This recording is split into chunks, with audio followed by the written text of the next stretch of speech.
Okay, so today I'm going to be going someplace I've been wanting to go for quite a long time.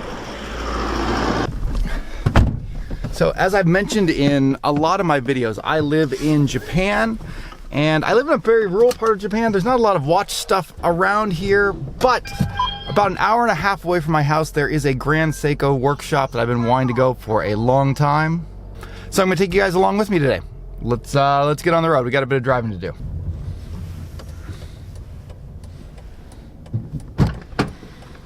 Roll. So this is William. He's going to be coming along with us today. All right, you ready to go? Always. Okay, let's go. $1 million question is, what Seiko are you wearing today? Ah, yeah. One step ahead of me. All right, we're going to grab a quick breakfast for the road. Okay, what are you going to wear to the Grand Seiko tour today? I have to wear a Seiko. Seiko 5? The Seiko 5? The Sport. It's the Japanese special limited edition that looks like the Rolex the Rolex Explorer 2. And I've got my Seiko Presage Urushi dial. There we go. All right, William, why don't you tell us how you got to Japan, what you're doing here? I got to Japan from this YouTube channel. I was in college for mission work, for ministry work as well. Watching David's YouTube channel, I've been getting into watches while I was in college. David was one of my channels that I like to watch. Then in one of your videos, you mentioned how you were a missionary to Japan. That's a place where I was interested in going. So I reached out to you asking for any advice that you had, and your advice was to come and be your intern. Okay, you want to go see the Grand Seiko workshop? Oh, yes. I've been waiting for this for the past 6 months. All right, let's go. So the Grand Seiko workshop we're going to be visiting today is in Shizukuishi, which is just outside of Morioka, which is the capital of Iwate Prefecture. It's in the inland portion. I live on the coast, so we've got a bit of a drive to get there, but that's fine with me. This is an absolutely beautiful drive. I have to go to Morioka all the time, and I never get tired of it. Iwate Prefecture is one of the most rural areas of Japan, and it is full of a rugged natural beauty. I grew up in Southern California where we have beautiful beaches, but outside of that, everything is kind of brown and very rocky. So living in Iwate is like living on a totally different planet for me. I have lived in Iwate Prefecture for over 10 years now. I've driven all over it. I've hiked all over it, and I still can't get over how beautiful it is here. So one of the things that I heard they have at this workshop is that they have a special edition Grand Seiko watch that you can only purchase at that shop. So I'm really looking forward to check that out. We'll see if we can get a look at it. One of the things that kind of blows me away about this place is that not many people know about Iwate Prefecture. I mean, even most Japanese people don't really know anything about Iwate. There's just not a lot of people or cities here. It's not really a major historic or cultural center for Japan. So especially for non-Japanese, it's really not on people's radars at all. And because of that, I was kind of surprised when I found out that Grand Seiko has one of their premier studios out here in Iwate. When William and I finally arrived at the studio, I was struck by two things. The first was just the beautiful architecture of the studio and the location that it's situated in with a stunning view of Mount Iwate. And the second was how empty it was. This was a very exclusive tour and it's not open to the public. We had to make our reservation a month in advance and there were only 3 other people on the tour with us that day. When we arrived, we were greeted outside by our tour guide Yuta, who welcomed us in. They had arranged for a separate English tour for me and William, while the 3 Japanese visitors had a Japanese tour. And walking into the building was just such an amazing feeling. I think both William and I felt like kids in a candy shop. The architecture of the studio really reinforced something that I already knew about Grand Seiko, and that was their appreciation and their connection to nature. The interior was finished primarily with natural wood. But the real distinguishing feature was the way that the workshop was designed to open up into this huge panoramic view of Mount Iwate, so that from pretty much anywhere in the studio, you just have this amazing view right in front of you. And I knew that Grand Seiko had a reputation for drawing inspiration for their watches from nature. What I didn't realize was how much of that inspiration comes specifically from Iwate Prefecture. Now, the Grand Seiko studio in Shizukuishi is responsible for manufacturing and producing Grand Seiko's mechanical line of watches. Spring drive and quartz models are manufactured in a different facility in Nagano, But here in Shizukuishi is where virtually all of Grand Seiko's mechanical line of watches are made. And that includes the assembly of all of Grand Seiko's mechanical movements. This studio was opened in 2020, so if you happen to be out there wearing a Grand Seiko mechanical watch that was produced in the last 5 years, this is where it came from. Our tour began with a look into the watch production studio itself, and photography wasn't allowed during this portion of the tour. And because the watches are made in a clean room, we couldn't actually go into the area where they're being assembled, but we still had an excellent view of the entire process from windows in a hallway just outside. And the watch production space that they had was really incredible.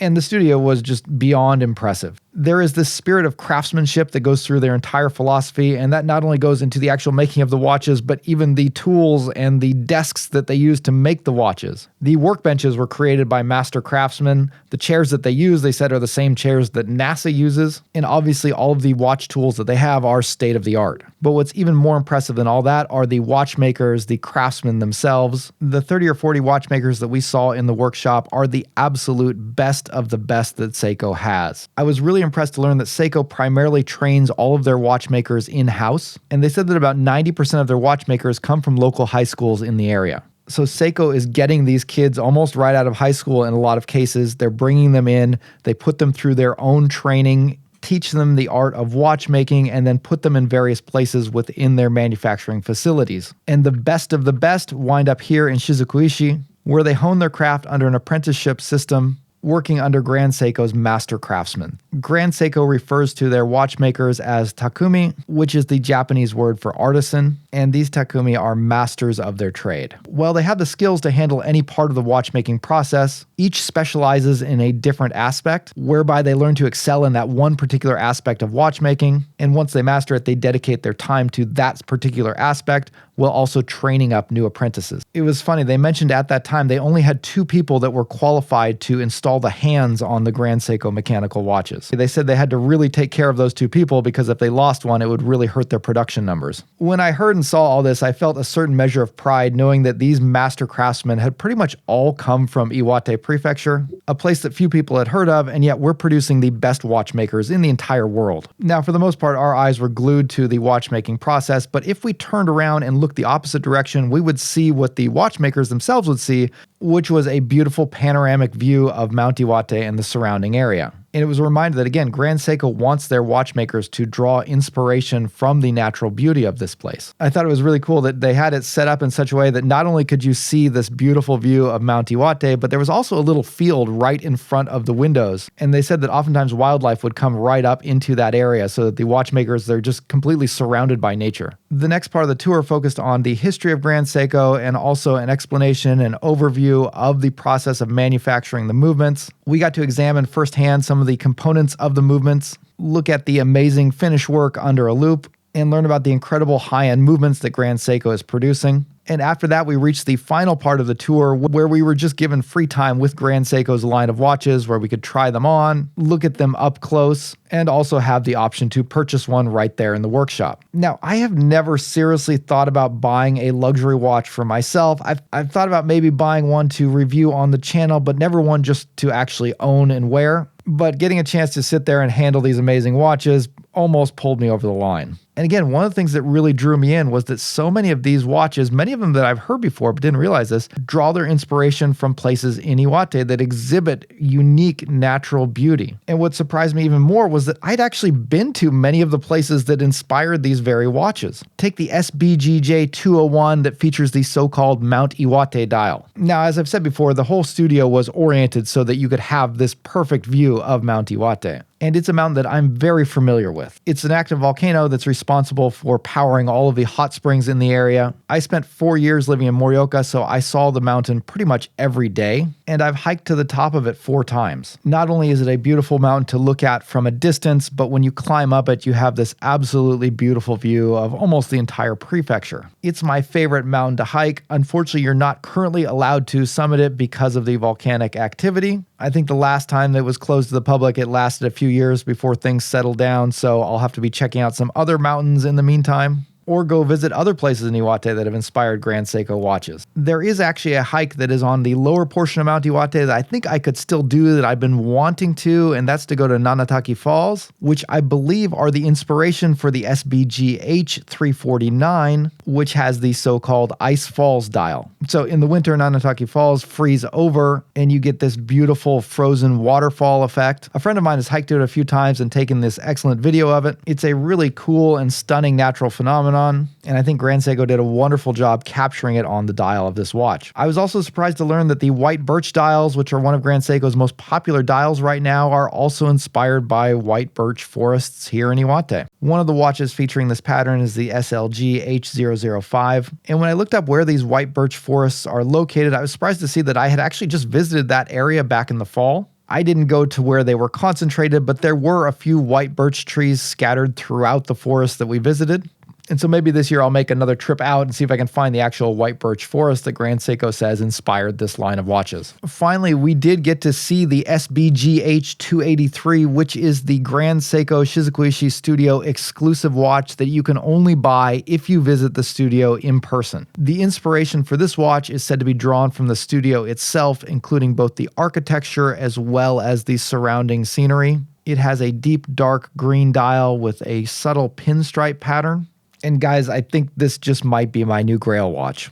Over the last 12 years as I've lived in Japan, Iwate Prefecture has become my home. I love this place, I love its people, and I love living here. And this is a watch that captures the essence of this place in a way that I never thought was possible. Not only is it actually manufactured here, it's manufactured by people who grew up here. It's inspired by the beauty of this place. It features a level of craftsmanship and design that any watch collector in the world would look at and recognize it as a special piece. But what far fewer people will recognize is just how special its place of origin is. And so while even though hardly anyone outside of Japan seems to have heard of Iwate Prefecture, it gives me a great sense of pride knowing that my prefecture is producing both world-renowned watchmakers and world-renowned watches. All right, well, what did you think of the tour? It was pretty great. It was mind-boggling how much attention to detail there was for everything. Even the architecture was made for the watches and keeping everything in mind. Everything's handmade. Everything's put together by hand. It was just, I said, really just mind-boggling.